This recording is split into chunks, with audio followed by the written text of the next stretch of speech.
अहयाउल उलूम में है कि एक ताबी बुजुर्ग जो कि बहुत ही मशहूर हैं, हज़रत सैयदना उमर बिन अब्दुल अजीज़ रदी अल्लाह तआला अन्हु, उनकी आदत मुबारक थी कि जब भी वो सजदा करते रब की बारगाह में तो डायरेक्ट ज़मीन पर सजदा करते, दरमियान में कोई चीज़ हायल ना होती, यानी कि मुसल्ला वगैरह भी ना बिछाते। और ऐसा शख्स जो होता है ना रब के नज़दीक, जो अपनी पहचानी ज़मीन पर रगड़ रहा हो, तो वो बंदा रब के यहाँ सबसे ज़्यादा पसंदीदा होता है। और फिर जब बंदा सजदे में होता है तो रब के करीब भी होता है। ये तो आप बखूबी जानते हैं कि कुर्ब का सबसे ज़्यादा ज़रिया रब के कुर्ब का सजदे में है। और खुदा की कसम, जब कोई बंदा अल्लाह की बारगाह में सजदा रेज होता है तो शैतान बड़ा परेशान होता है। शैतान उसके इस सजदे को देखकर बड़ा जलता है, उसमें जलन पैदा होती है और वो ये सोचता है कि इस इंसान को अल्लाह ने सजदे का हुक्म दिया,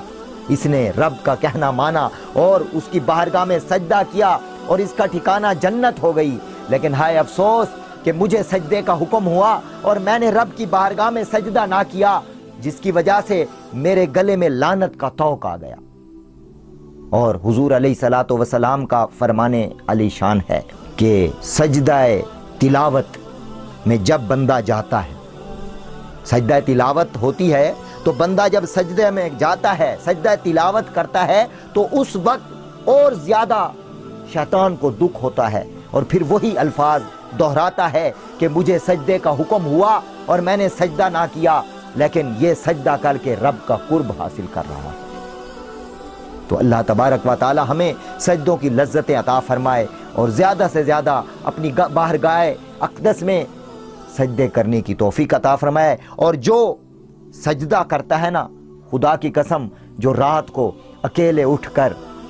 तहज्जुद की नमाज अदा करता है, छुप कर राजदारी के साथ, ये राज उसके और उसके रब के दरमियान होता है, किसी तीसरे को पता नहीं होता, या रब की ज़ात जानती होती है या बंदा जानता होता है कि मैं उसकी बारगाह में सजदा रेज हूँ, तो उस वक्त रब उससे इतना खुश होता है, इतना खुश होता है कि उसके चेहरे पर एक ऐसी नूरानियत आ जाती है। हालांकि वो लोगों को बताता नहीं, लेकिन जब वो सुबह बाजार में जाता है या रिश्तेदारों में जाता है तो अल्लाह तबारक व तआला उस इबादत की बरकत से, उस सजदों की बरकत से उसके चेहरे पर एक ऐसा नूर अता कर देता है कि लोग देखकर शशदर और हैरान रह जाते हैं कि देखो ये कैसा चमकदार चेहरा है। और खुदा की कसम, तहज्जुद की नमाज पढ़ने वाले का चेहरा नूरानी होता है, और जब तहज्जुद पढ़ने वाला किसी के सामने जाता है तो उसका चेहरा देखकर लोगों को रब याद आ जाता है।